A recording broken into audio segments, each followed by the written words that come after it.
Sa 1.5 hour, may sahod ako noon.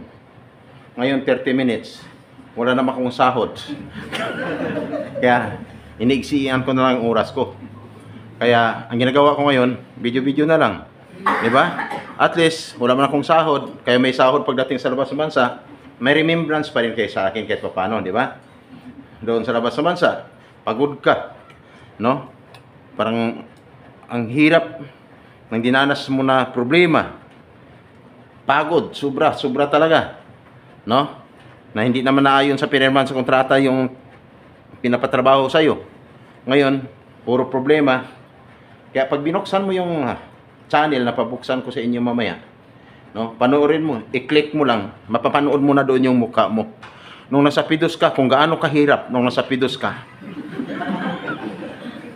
Umaga ka pumunta dito. Tapos alas 2 na.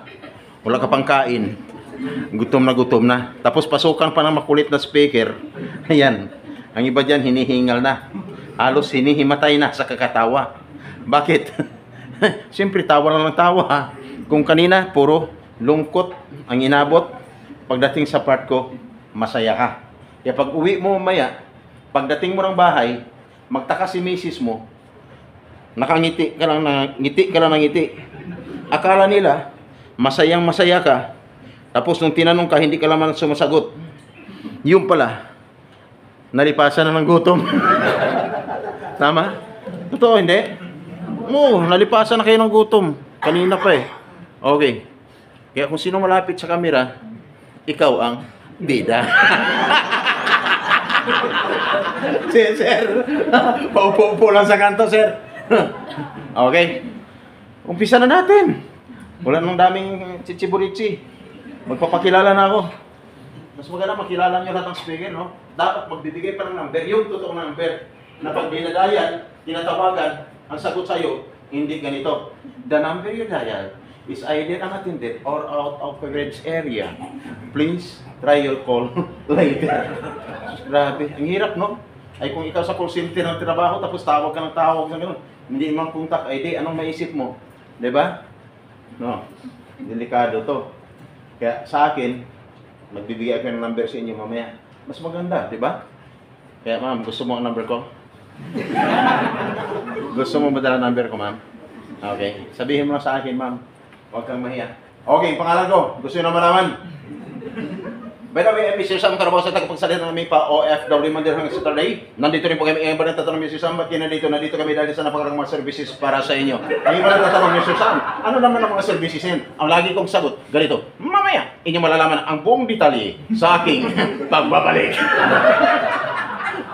Sabi ko, oh, parang narinig ko na yan. Oh, narinig niya na yan noon. Ma'am, maganda ba ang boses ko? Maganda ba ang boses ko? Hindi mo naintindihan? Hindi mo naintindihan.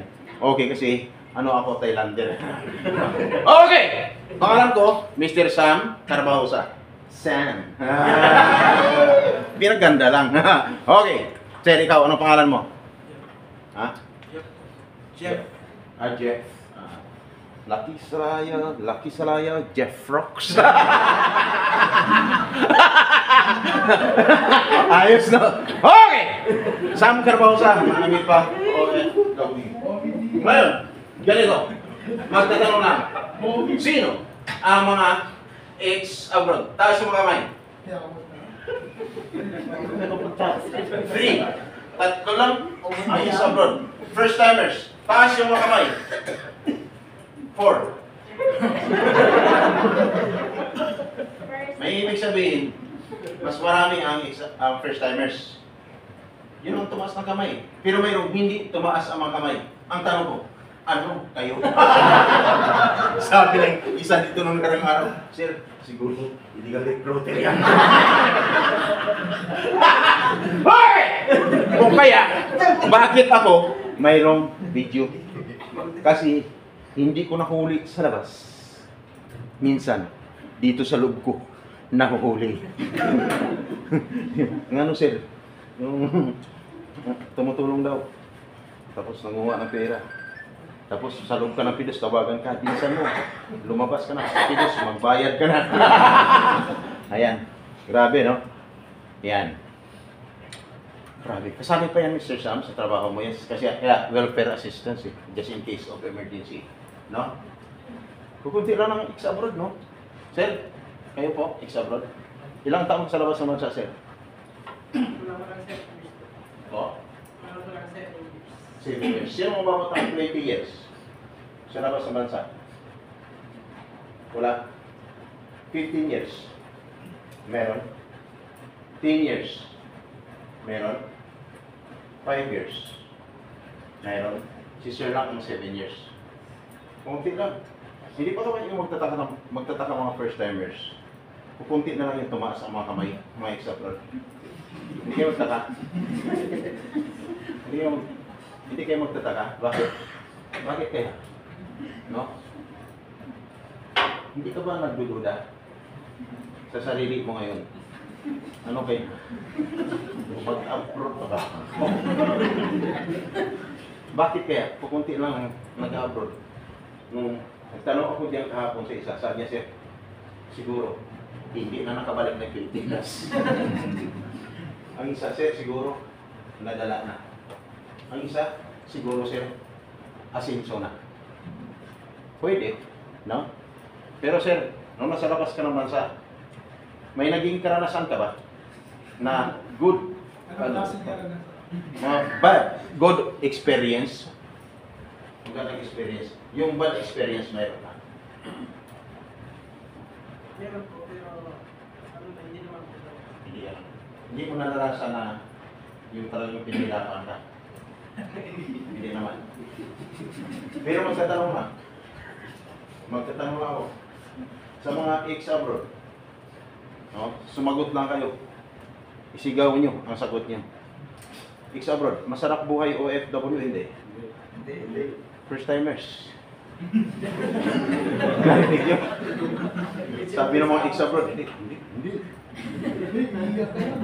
Tapos ang mga first timers yun, ha? No? Ang hirap, no? Hindi ko kayo dinidiscourage. Nagtatanong na naman ako eh. At sumasagot lang din naman sila, di ba?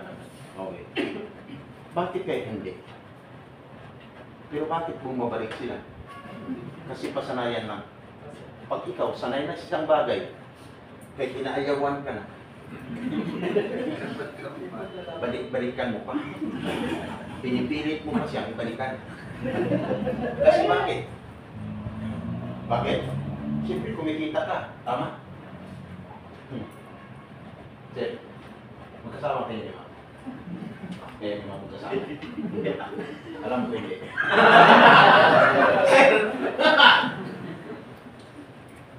Hindi masarap sabi ng mga ex-abroad. Hindi masarap sa'yo. Sir, nung mag-videos ka, nung sa videos, nung bago kalis, nakita mo na ba kung ano hindi ka? Hindi. Saan ka nag-videos nun? Hindi mo lang. May ano po po na lang.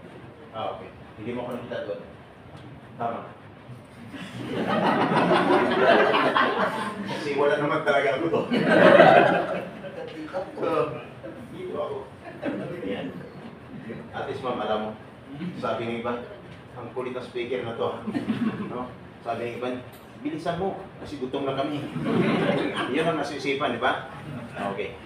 Pero dahil tapos na ilang speaker, lalo na si Ma'am Sandra Lynn, tapos na. Ang ganda, no? No? Ang ganda ng paliwanag ko. So ngayon, sana, kung ang excitement mo ngayon is 100%, sana, pagkatapos ko magto, 100% pa rin ang excitement niyo. Nabanggit ba, natanong ba sa inyo kanina, yung mga sinasabi ko ngayon? Hindi.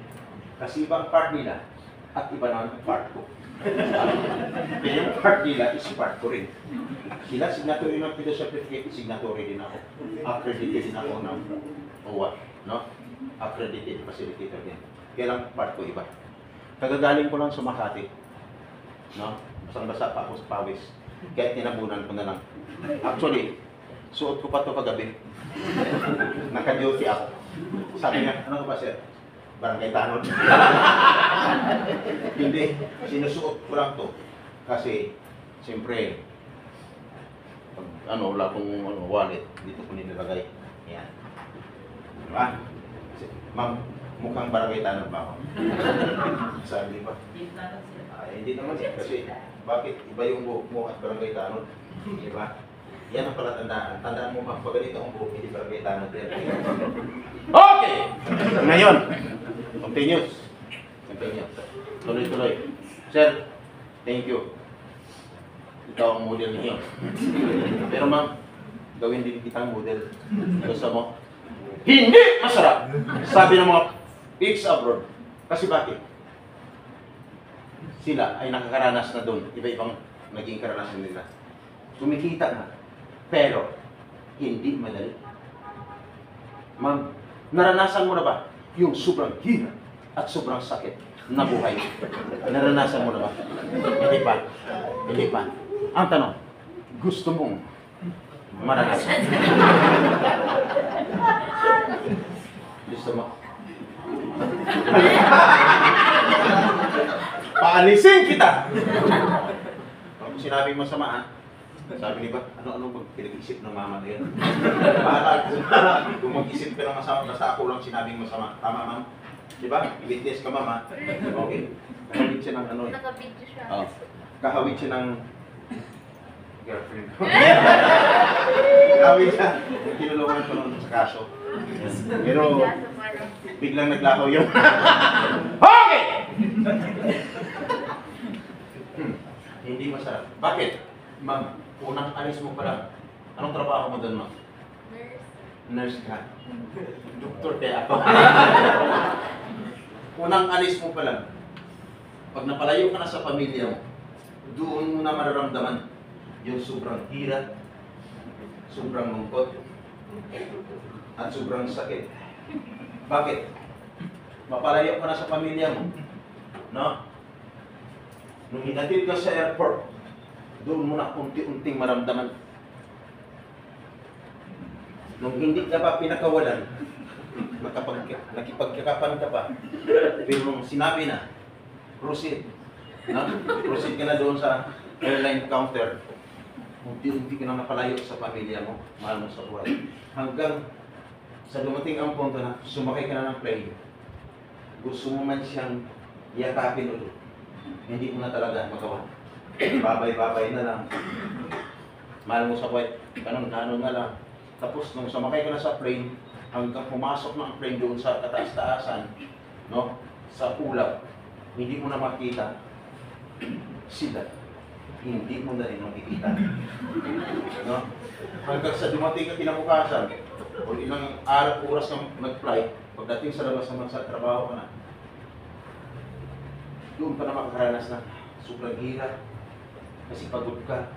Gusto mong tawagan ang mahal mo sa buhay, di kapatid mo wala. Gusto mong makisuyo, bigyan mo ako ng pagkain kasi pagod ako. Hindi mo na magawa. Pero may isang bagay ka na naisipan. Kinuha mo ang cellphone mo. Tinawagan mo sila. Yung tinawagan mo, nag-video ka pa. Nakita mo siya. Nakita mo sila sa loob ng cellphone. Nakita ka rin nila. Tama? Pero, nung biglang mag-brown out, nawala sila. Nawala ka rin. Tama? Ayos? Tama ang sabi ko?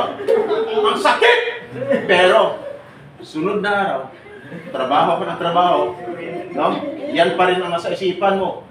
Pero, nung palapit ng palapit ang katapusan, palapit ang katapusan, mag-isip ka, magpadala na lang ako para lahat ng lungkot ko, mapapawi na.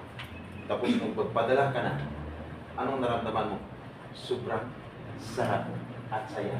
Sila, sobrang ding saya. Bakit? Ito na. No? Sunod na araw, magbilang ka naman ng araw, hindi pa na umabot ang 50 days. Ayan na. Sunod-sunod na ang tawag sa'yo.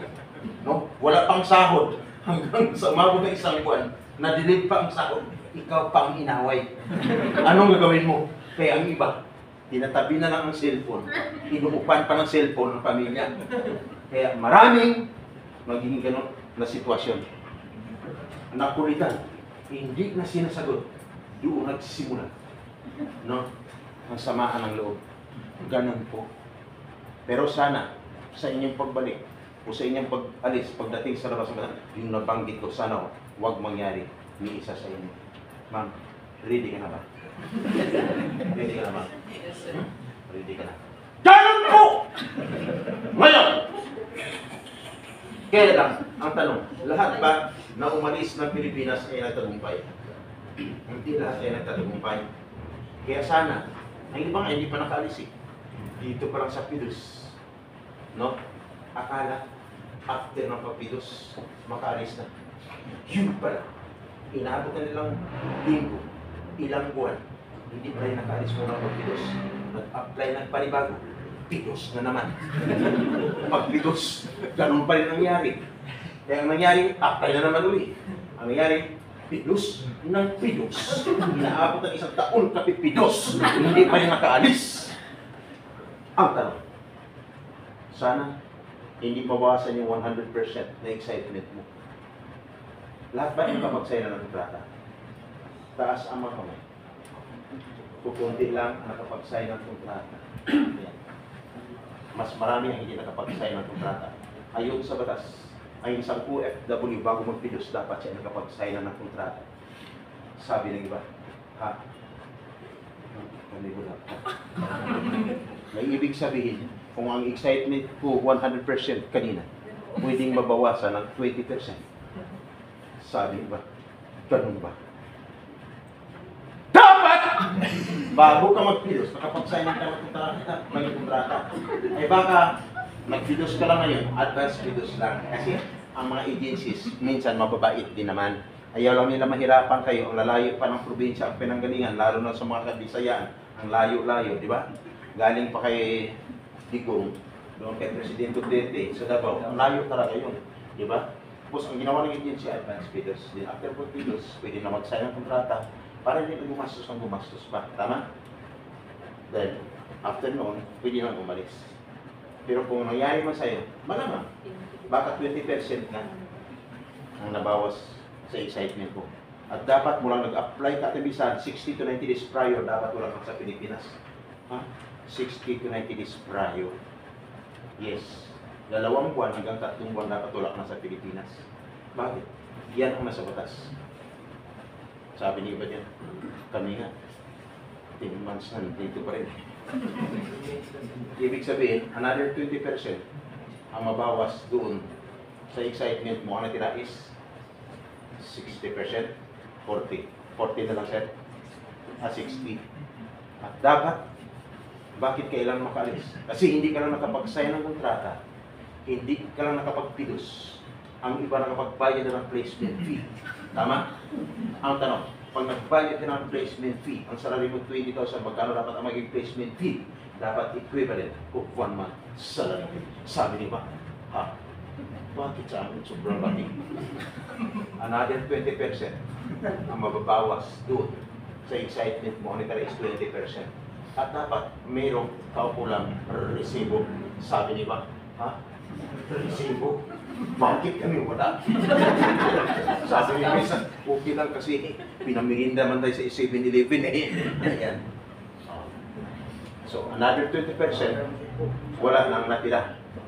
At dapat, pag nagbayad ka sa lugar, sa Jollibee, sa Chowking, sa McDo, sa Max Mall, Hotel o Restaurant, sa bahay, wala sa nabanggit ko na lugar, dapat sa loob ng agency. No? At tulad ng nakausap ko kanina, magbayaw, inaksyonan ko ang problema sa Makati. No? May umaga na. Hindi lang ang asawa ngayon ni minamaltrato doon sa labas ng bansa, pinahirapan, trabaho ng trabaho, at may sakit. Naglulantag sila pagpasok ko. Tamang-tama. Sir, unang subo pa lang to, sir. Mga taga-agency. Unang subo pa lang, sir. Sige na po, may mamadali kami. May lakad pa kayo. Sige, sir, kumarap sila lang sa akin. No? Alam niyo, ipagtulungan naman ng agency, mabait ang agency sa akin. No? Nung napakilala na ako, mabait sila sa akin. Kaya inassist ako ng maayos. Kaya nakauwi na may Biskaya yung dalawa. Ngayon, na masaya. Bakit? Nakipagtulungan ng agency. Habang kami nasa sasakyan, sir, pwede din ba na ano, matulungan mo ako na ano, sir, mabawi yung tag 70,000 namin. No? Isang taon na, mahigit, hindi pa rin kami nakaalis. 70,000, apat sila. Sa doon lang banda. Doon lang banda. Yung kaduduluhan ng Ilarte, sa may Abad Santos. Sir, saan ka nagbayad? Sir, sa loob kami ng bahay, nagbayad. Kaya ingat, hanggang sa ngayon walang pigil. Dapat pag nagbayad sa loob ng agency. Bakit sir? Anong magiging problema doon? That is a violation of Republic Act 8042 of Anti-Illegal Recruitment or 10022 as amended of Anti-Human Trafficking Violation. Maaaring makulong ng habang buhay na pagkabilang yung suspect pag nahuli. Kaya dapat ikaw ang tinuturo pwede madamay yung agency. Pag hindi nyo ipaalam sa agency yung nangyari sa inyo sa labas. Kaya dapat, ano man ang mga nangyari sa labas sa inyo, i-report ninyo agency, maawa po kayo, para hindi naman sila madamay. Kasi bakit? Ginamit lang ang pangalan ng agency. Kung anong kaso ng suspect, magiging kaso ng agency. Bakit? Accessories of the crime. Kaya dapat ingat, no? Kaya kung bakit ako nandito. Dahil oras ng inyong pangailangan, pwede nyo akong tawagan. No? I-inform ang agency. Pagdating sa labas ng bansa, may pagbabago man, hindi pa rin nasunod ang kontrata, i-inform ang agency. Tama? Hindi kahit sino. Tingnan nyo. Mapapanood nyo yan. Iba dyan. Kung saan-saan ang in-inform, inabot na ng mag-isang taon. Akala magaling tumulong, pero inabot ng isang taon, hindi wala pa rin ng action. No? I-inform ang agency, bakit? Wala na maging naging tulay para kayo makaalis. No? Kapag trabaho sa labas ng bansa, kundi ang inyong agency. Pag medyo hinapan kayong kumontak sa inyong agency, mayroong number na pwede nyo tawagan. Ang 0948-0939-970 at saka 0963-513-5480, pwede nyo tawagan anytime.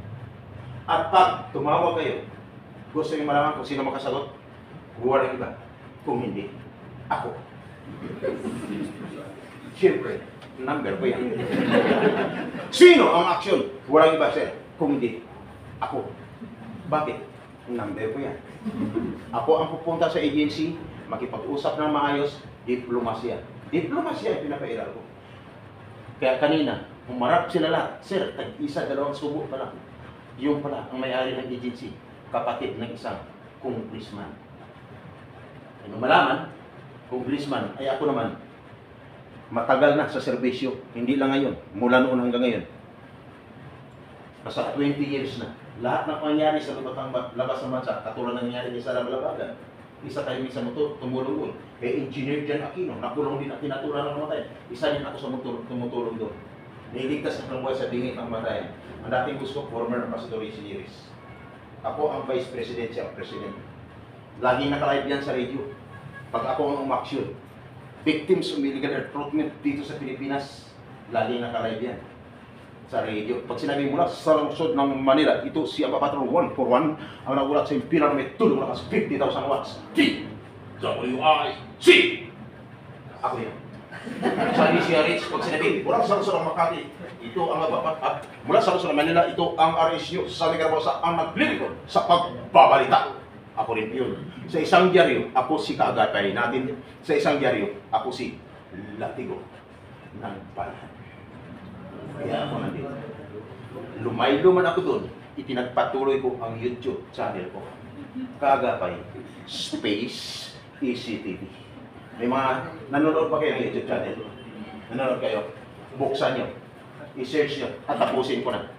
Search nyo, Kaagapay, Space ECTV. Paano? Buksan nyo. Sa mga walang data, sige, isulat nyo lang yan muna. Pero pag uwi nyo, i-subscribe nyo kasi lalabas na doon yung inyong mga mukha. Kasi bakit? Kinabukasan lalabas na kayo doon. Tanurin nyo. Pizza, 27, pizza 28 ngayon, di ba? Kaagapay, Space, ECTV. Kaagapay, Space, tapos Sira. Ayan, Sam Carbausa. Yan, may Facebook channel at Facebook account ko, Sam Carbausa. Yan. No? Okay. Kaya, nakita nyo na? Nakita nyo? Okay. Pag nakita nyo, Itaas ang cellphone. Itaas mo ang cellphone kung nakita nyo. Taas, taas. Nakita na? Okay.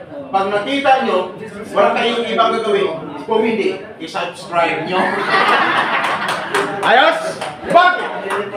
Marami pa akong kwento na dapat ikwento ko dito. Kaya sabi ko na 30 minutes lang ako. No? Doon yung mapapanood lahat. Sa kauna-unahan mga videos ko, yung mga ina-action ng problema. Yung kanina, lalabas na naman yun. Okay? Subscribe na. Okay, thank you very much, thank you very much. Ngayon, gusto nyo madala ang number ko? Number ko. Kasi, pag sa YouTube, pag walang signal, wala. Tama? Pag may number ka na hawak, talagang maraming bagay. Kahit saan lugar ka, kahit saan lupalop ka na, sa bundok ka man, pwede kang tumawag sa number na yun. Okay. Ay, kulangan no? Hindi ka manood ng video. No?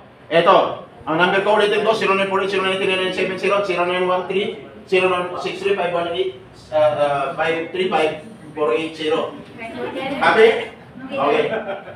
Ang purpose lang, pag ako ang umaksyon, libre ang servisyo. Ayos, di ba? Kanina, sarap ng kain ng mga magkabayaw doon sa Chowking. Kumakain sila. Inaksyon kong problema, hindi naman nagtanong sa akin, Sir, kumain ka na ba?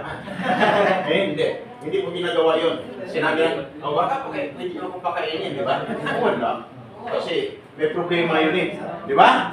Ganun. Walang bayad, libre ang servisyo. Kaya binibigay ko ang number ko, pag may problema, hindi na kailang madamay ang inyong pamilya. Pag humingi ng tulong, gagastos ng libo-libo, libre. Sa akin, libre ang servisyo. Ayos ba?